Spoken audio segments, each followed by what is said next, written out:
ఆలోచిద్దాం, ఆశీర్వదిద్దాం.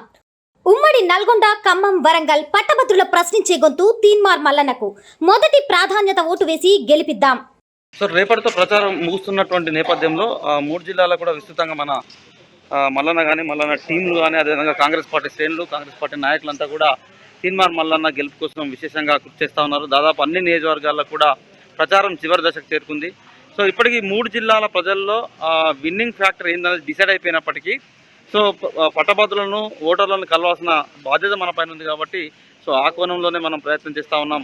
సో అందులో భాగంగా దాదాపు ఎవ్వరు మన ప్రస్తుతం పోటీ చేస్తున్న అభ్యర్థులు ఎవరు కూడా ప్రచారంలో లేని సందర్భంలోనే గడిచినటువంటి 4 నెలలుగా, అంటే ఒక రకంగా చెప్పాలంటే సెకండ్ విడత ప్రచారంగా మనం చెప్పొచ్చు.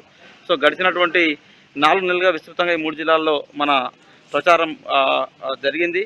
సో అన్ని నియోజకవర్గాల్లో సహకరించినటువంటి కాంగ్రెస్ పార్టీ శ్రేణులకు, తీన్మార్ మల్లన్న టీం సభ్యులకు, పట్టభద్ర ఓటర్లకు, వివిధ ప్రజా సంఘాల నాయకులకు, సిపిఐ సిపిఎం పార్టీ నాయకులకు, లెఫ్ట్ ఆర్గనైజేషన్స్ అన్నిటికీ కూడా సో ఈ ప్రచారంలో పాల్గొన్నటువంటి ప్రతి ఒక్క మిత్రునికి మల్లన్న విజయాన్ని ఆకాంక్షిస్తూ ప్రచారం చేసినటువంటి ప్రతి ఒక్కరికి పేరు పేరున కృతజ్ఞతలు, ధన్యవాదాలు తెలియజేసుకుంటూ సో ఈ ఉత్సాహాన్ని ఇంకొక 2 రోజుల పాటు కొనసాగించాల్సిన అవసరం ఉన్నది.